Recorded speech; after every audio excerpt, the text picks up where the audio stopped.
함께 나눌 하나님의 말씀은 사도행전 13장 42절부터 14장 7절까지의 말씀입니다. 제가 새 번역 성경으로 오늘 읽어드릴 때 우리 가운데 주님이 하시는 말씀을 들려주시옵소서 고백하며 나가겠습니다.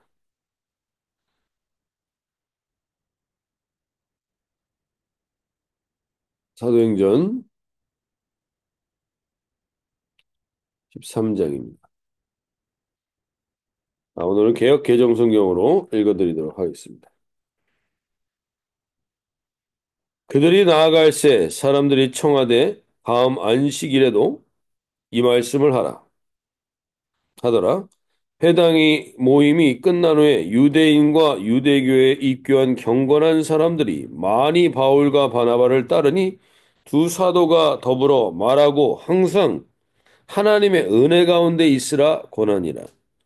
그 다음 안식일에는 온 시민이 거의 다 하나님의 말씀을 듣고자 하여 모이니 유대인들이 그 무리를 보고 시기가 가득하여 바울이 말한 것을 반박하고 비방하거늘 바울과 바나바가 담대히 말하여 이르되 하나님의 말씀을 마땅히 먼저 너희에게 전할 것이로되 너희가 그것을 버리고 영생 얻기에 합당하지 않은 자로 자처하기로 우리가 이방인에게로 향하노라.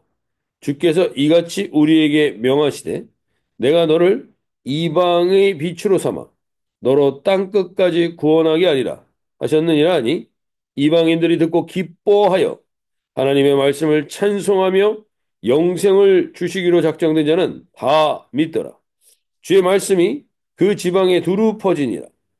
이에 유대인들이 경건한 기부인들과 그 신의 유력자들을 선동하여 바울과 바나바를 박해하게 하여 그 지역에서 쫓아내니 두 사람이 그들을 향하여 발에 티끌을 떨어버리고 이고니온으로 가거늘 제자들은 기쁨과 성령이 충만하니 이에 이고니온에서 두 사도가 함께 유대인의 회당에 들어가 말하니 유대와 헬라의 허다한 무리가 믿더라. 그러나 순종하지 아니하는 유대인들이 이방인들의 마음을 선동하여 형제들에게 악감을 품게 하거늘 두 사도가 오래 있어 주를 힘입어 담대히 말하니 주께서 그들의 손으로 표적과 기사를 행하게 하여 주사 자기의 은혜의 말씀을 증언하시니 그 시내의 무리가 나뉘어 유대인을 따르는 자도 있고 두 사도를 따르는 자도 있는지라. 이방인과 유대인과 그 관리들이 두 사도를 모욕하여 돌로 치려 달려드니 그들이 알고 도망하여 루가오니아와 두 성 루스드라와 더베와 그 근방으로 가서 거기서 복음을 전하니라. 네. 어, 오늘 우리가 이 말씀을 통해서 돌아보길 원하는 것은 어, 바울이 지금 이들에게 첫 번째 설교를 합니다. 첫 번째 바울의 설교를 듣고 나서 그 사람들이 오늘 42절에 이렇게 말합니다. 그들이 나갈 때 사람들이 청하되 다음 안식일에도 이 말씀을 하라. 즉, 똑같은 설교를 또 해달라는 겁니다. 그 말씀을 듣고 똑같은 말씀을 또 해달라는 이야기를 듣고 그 다음 주에 사람들이 모였는데, 이 복음의 말씀을 들은 사람들이 엄청나게 몰려온 겁니다. 엄청나게 몰려와서 이 이 은혜를 받은 사람들이 그 은혜를 나누는데 오늘 45절에 유대인들이 그 무리를 보고 시기가 가득하여 바울이 말한 것을 반박하고 비방했다고 합니다. 즉, 우리가 사람이 모여드는 것도 중요하고 사람들이 얼마 안 있어도 한 사람도 중요하지만 이것들 이전에 오늘 우리가 초대교회 때 일어났던 교회들을 보면요. 사도 베드로에 의해서 수천 명이 예루살렘 교회로 모이고 그렇게 해서 교회가 그렇게 커짐으로 인해서 그 사람들이 대단히 평안하고 윤택하게 삶을 누렸다는 내용은 없습니다.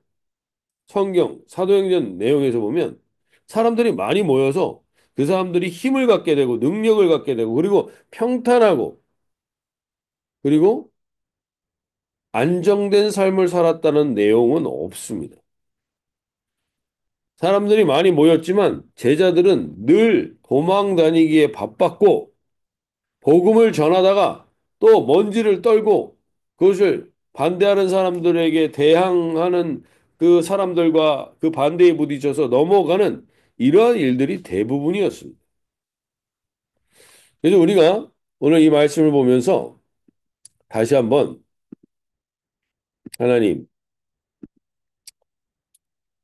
복음의 핵심은 무엇인가? 하나님을 믿고 하나님의 말씀을 믿으면 평탄하고 잘 먹고 잘 살게 된다가 사도행전의 증거가 아니라는 사실입니다. 오늘 우리가 내 안정됨과 내 안락함이 하나님이 지켜주신 것 맞습니다. 그런데 거기에만 머무르고 있다면 우리는 사도행전과는 거리가 먼 신앙생활을 하고 있는 것입니다. 오늘 사도 바울은 수많은 사람들이 모였습니다. 그래서 되게 기뻤을 것 같은데 그 수많은 사람들이 모이다 보니까 그 사람들 안에서 이 시기에 무리가 엄청나게 일어나면서 바울을 대적하고 바울이 한 설교를 대적하고 그리고 바울이 나눴던 모든 말씀을 대적하는 일들이 일어납니다. 인간은 모이면 모일수록 유치해질 수 있습니다. 굉장히 고상하고 품위가 있는 것 같지만 아주 사소한 것에 마음이 상하고 삐치고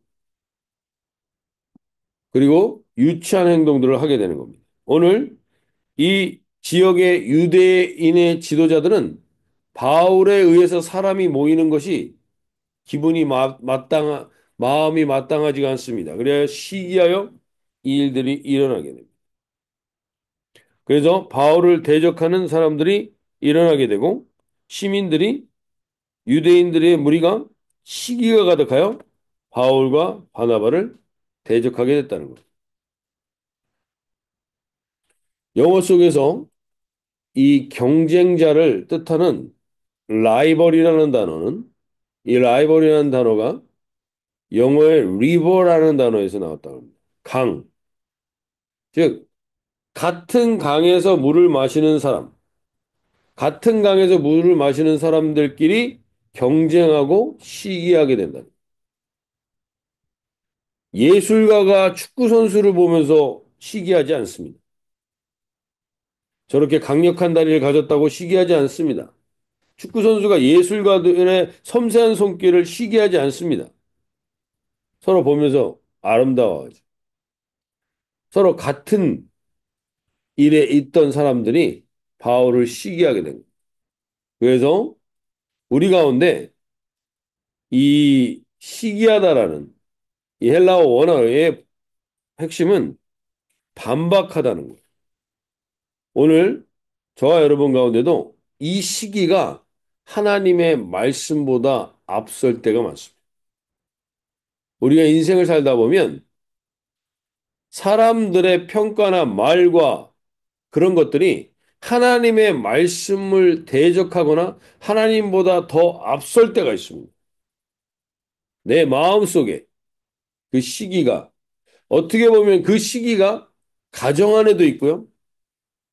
그 시기가 교회 안에도 있고 그게 국가 안에도 있어서 지금처럼 나라가 나뉘어져서 싸우게 되는 것들, 지금처럼 교회가 나뉘어져서 싸우는 것들, 그 근본 안에는 바로 이 시기가 무섭게 도사리고 있다는 사실입니다.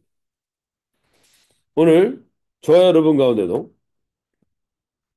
이 시기가 우리를 덮고 있는 게 있다면 이 시기로 인하여 내가 다른 말을 하고 있거나 이 시기로 인하여 내가 사람들에 대해서 잘못된 말들을 하고 있다면 오늘 우리가 여기로부터 벗어날 수 있기를 소원합니다. 이 시기는 결코 자연스러운 감정이 아니라 하나님의 말씀을 대적하여 일어나는 것이라는 사실을 오늘 깨달아 알길 바랍니다. 내 안에 이런 시기의 마음이 일어나고 저를 비롯하여 우리가 교회들도 서로를 시기합니다.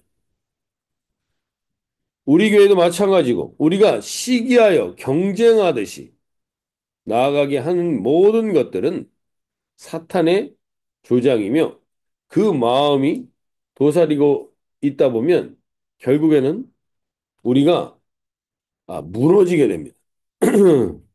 무너지고 더 무너지는 것 중에 하나는 하나님의 말씀을 대적하는 자리에 서게 할 수 있습니다. 오늘 하나님, 우리 이 새벽에 임한 한 분 한 분들 가운데 이 시기는 어떠한 사람이든지 없는 사람이 없습니다. 저도 마찬가지고. 근데 이 시기 때문에 우리가 하나님의 말씀을 대적하는 자리에 있게 된다면 그것은 우리에게 불행을 자초하게 할 것입니다. 오늘 하나님 앞에 우리가 깨어서 성령 하나님, 오늘 이 아침에 우리를 부르셨사오니 주님께서 우리에게 하나님의 말씀을 대적하거나 하나님 우리도 모르게 하나님의 말씀을 방해하는 자리에 가지 않도록 오늘 깨어있게 해주십시오. 특별히 이 시기가 하나님 시기의 마음이 우리 안에 있다면 하나님 이 마음을 벗어버리게 하여 주시옵소서. 오늘 기도하며 나갈 수 있길 바랍니다. 특별히 누군가 때문에 아니면 무엇 때문에 내 마음이 지금 하나님의 말씀과 멀어져 가고 있다면 오늘 깨어 그것이 제거되고 온전케 되는 시간이 되게 해달라고 특별히 우리 아이들 가운데도 그 은혜가 임하게 해달라고 기도할 수 있길 바랍니다. 결국 바울과 바나바는 이 반박과 비방 앞에서 이렇게 반응합니다. 46절에 바울과 바나바가 담대히 말하여 이르되 하나님의 말씀을 마땅히 먼저 너에게 전할 것이로되 너희가 그것을 버리고 영생을 얻기에 합당하지 않은 자로 자처하기로 우리가 이방인에게로 향하노라. 주께서 우리에게 명하시되 내가 너를 이방의 빛으로 삼아 너로 땅끝까지 구원하게 하리라. 자, 오늘 두 번째로 우리가 살펴볼 건 시기의 마음이 일어나서 사람들이 대적하여 일어납니다. 이것은 바울이나 바나바가 무엇을 잘못한 게 하나도 없습니다. 내가 잘못한 게 없는데 우리 공동체도 마찬가지요. 뭔가 어려움을 겪고 있을 때 저와 여러분 가운데 그러한 어려움이 해석되지 않을 때 오늘 바울과 바나바처럼 우리가 기도하며 하나님 앞에 서게 될 때 하나님은 우리가 내가 너를 이방의 빛으로 삼아 너를 땅 끝까지 구원하게 하리라. 하나님의 새로운 약속이 임하는 것을 보게 됩니다.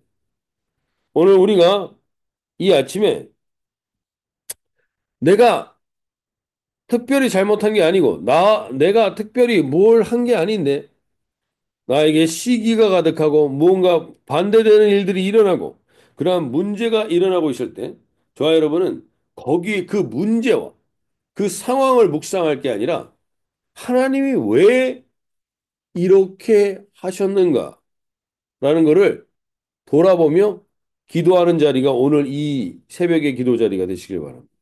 그래서 아, 하나님이 나에게 이방인의 빛으로 삼아 구원하기 위해서 우리를 이쪽으로 이끄셨구나. 이거를 깨닫게 되는 자니. 오늘 이 새벽이 하나님 앞에 내가 나의 잘못이나 내 실수나 나의 무엇 때문에 일어나는 일이 아닌데 알게 모르게 내가 지금 시기와 핍박과 어려움 가운데 있다면 하나님이 오늘 우리에게 메시지를 주시기 원하시는 시기라는 사실. 오늘 나에게 주시고자 하시는 메시지가 무엇인가? 하나님, 그 메시지를 들을 때 우리는 그 낙담과 그리고 불안과 염려에 놓이는 게 아니라 이 48절에 보시면 이렇게 얘기해요. 이방인들이 듣고 기뻐하여 하나님의 말씀을 찬송하며 영생을 주시기로 작정된 자는 다 믿더라. 오늘 사도 바울이 오늘 이 사도 바울의 설교가 끝나고 사람들이 모여들고 그 사람들이 모여들어서 시기하는 사람들이 나타나고 그런 다음에 그 사람들에게서 그 문제에 함몰되지 않고 사도 바울이 벗어나게 되는 것은 하나님의 새로운 약속을 받는 것입니다. 그리고 하나님이 왜 이렇게 하시는지에 대해서 해석이 이루어지는 것입니다. 그리고 그 이방인에게 복음을 전하기 위함이구나 라고 하고 신발에 먼지를 떨어버리고 그들에게 향하게 되자 이방인들이 듣고 기뻐하여 하나님의 말씀을 찬송하며 영생 주시기로 작정되자는 다 믿게 됐다. 이런 일들이 일어났다는 것이죠. 오늘 이 아침에 저와 여러분이 시기에 혹시 묶여 있는 분들이 있다면 그것을 벗어버리길 원하고 나는 특별하게 잘못한 게 없는데 내 안에 어떤 어려움과 문제들이 임한 분들에게는 오늘 하나님의 이 약속에 새로운 뜻이 알려지는 시간이 되시길 바라고 동시에 그들이 그것으로 인하여서 하나님의 약속을 받는 순간 그 문제와 그 어려움에서 갇혀 있는 게 아니라 기쁨을 회복하게 된다는 것입니다. 기쁨을. 여기서 48절에 이방인들이 듣고 기뻐하여 하나님의 말씀을 찬송하며 라고 되어 있는데 이 찬송한다라는 게 우리가 말하는 그 찬송이기도 하지만 NLT 성경에서는 이 찬송을 이렇게 번역했습니다. 그것을 thanked라고 말했습니다. thanked, thanks라고 말하는 거예요. thanks. 아, 내가 시기와 비방 가운데 있을 때, 어려움 가운데 있을 때, 어려운 문제를 바라보는 사람이 있고, 반대로, 그로 인한 나에게 감사를 돌아보는 사람이 있습니다. 감사를 돌아보는 사람은 기쁨을 잃어버리지 않습니다. 기쁨을 잃어버리지 않습니다. 오늘 우리 교회 지금 가운데도 아픈 분들이 있습니다. 아픔 가운데 우리는 아픔을 묵상할 수 있고, 그 아픈 이유를 돌아보면서 자꾸 아픈 이유를 찾아갈 수도 있지만 그게 아니라 아프면서 그 아픔 속에서 아, 나에게 건강을 주셨던 것에 대한 감사를 회복하게 되는 사람들은 기쁨을 잃어버리지 않습니다. 저도 지금 한동안 이 발에 문제가 생겨서 어려움이 있는데 그 발의 아픔들을 보면서 아, 이 건강할 때 내가 이렇게 걸어 다닐 수 있고 이렇게 쉽게 일을 할 수 있다는 운동을 할 수 있다는 게 얼마나 감사한 일인가 다시 돌아보게 되는 거예요. 그러면 그 감사가 지배하는 사람은 기쁨을 잃어버리지 않게 된다는 것이죠. 오늘 저와 여러분 가운데도 여러분들이 선택할 수 있습니다. 내가 시기의 마음에 나를 사로잡히게 놔둘 수도 있고 내가 불안과 염려 가운데 그냥 살아가게 할 수도 있습니다. 동시에 시기를 떨쳐버리고 시기는 하나님의 말씀을 대적하는 것이구나 깨달아 거기에 반응하면서 내가 불안과 염려와 낙담에 있는 게 아니라 나에게 주신 하나님께 감사를 선택할 수도 있습니다. 그것은 오늘 내가 선택하는 것입니다. 오늘 하나님께서 이 복된 하루에 우리가 감사를 선택하고 나에게 주셨던 것에 그 사소한 것에 내가 감사를 잃어버렸던 것에 회개하며 그 작은 것에 감사를 회복하게 되고 내가 이렇게 걸어다니고 이렇게 건강하게 갈 수 있는 모든 것이 하나님의 은혜임을 고백하게 되는 사람들은 그 기쁨을 잃어버리지 않게 된다는 것입니다. 오늘 저와 여러분 가운데 이 기쁨을 잃어버리지 않는 정말 하나님이 동행에 있는 하루가 되시길 원합니다. 마지막으로 한 가지만 더 살펴보면 오늘 이 말씀에서 보면 사도 바울이 기적이나 이적이나 표적을 단 한 가지도 행하지 않고 오직 말씀으로 인하여서 사람들이 모여들게 됐습니다. 근데 그 말씀에 대적하는 일들이 일어나고 시기가 일어나게 될 때 그 말씀을 끝까지 붙들은 사도들을 통해서 14장 3절에 이런 일들이 일어납니다. 두 사도가 오래 있어 주를 힘입어 담대히 말하니 주께서 그들의 손으로 표적과 기사를 행하게 하여 주사 자기의 은혜의 말씀을 증언하시니. 하나님이 표적과 기사를 그냥 베풀어 주는 게 아닙니다. 끝까지 하나님의 말씀을 붙들고 그 말씀의 은혜의 말씀을 증언하려고 하는 자들에겐 표적과 기사도 주시는 것입니다. 오늘 우리가 이 새벽에 특별히 누군가를 위해, 나 자신을 위해 기도할 때 하나님, 주의 말씀을 의지하여 이 병 하나 낫자고 기도하는 게 아니라 이거 하나 해결해 달라고 기도하는 게 아니라 주의 말씀이 은혜의 말씀이 증언되기 위하여 하나님 이 기적과 이 표적도 허락하여 주시옵소서. 기도하는 자들에게 하나님이 그 역사를 이루어 주실 줄로 믿습니다. 오늘 이 새벽에 기도하며 나갈 때 지금 아픈 분들에게 하나님 내가 주의 말씀 이 아픈 거 하나 낫고자 하는 기도가 아니라 하나님 주의 말씀을 은혜의 말씀을 증언할 수 있도록 하나님, 우리에게 이 은사와 이 은혜를 허락하여 주시옵소서. 기도하는 자들마다 그 아픈 부에 손을 얹고 기도하는 분들에게 하나님 그 기사와 표적이 일어나게 하여 주셔서 은혜의 말씀을 우리가 온전히 증언할 수 있는 그러한 공동체가 되게 해달라고 기도하며 나가실 수 있길 바랍니다. 오늘 특별히 우리 함께 있는 지체, 잘 교회에서 보진 못하지만 우리 티나 자매가 이제 유방암 이후에 보건 수술을 하게 되는데 그 자매를 위해서도 오늘 기도해 주시고 그 자매에게 이 모든 수술도 잘 이루어질 뿐만 아니라 그거를 통해서 하나님 은혜의 말씀을 증언할 수 있게 도와주십시오. 우리 교회 안에 하나님 표적과 기사를 주시되 그 기사가 은혜의 말씀을 증언하는 통로가 되게 하여 주시옵소서. 오늘 아픈 자들에게 하나님 그 역사를 주시옵소서. 그 회복을 주시옵소서. 함께 기도하며 나가시도록 하겠습니다. 자, 이렇게 기도하시며 나갈 때 주님 오늘도 그 복된 하루 누리게 하여 주십시오. 고백하며 나가겠습니다.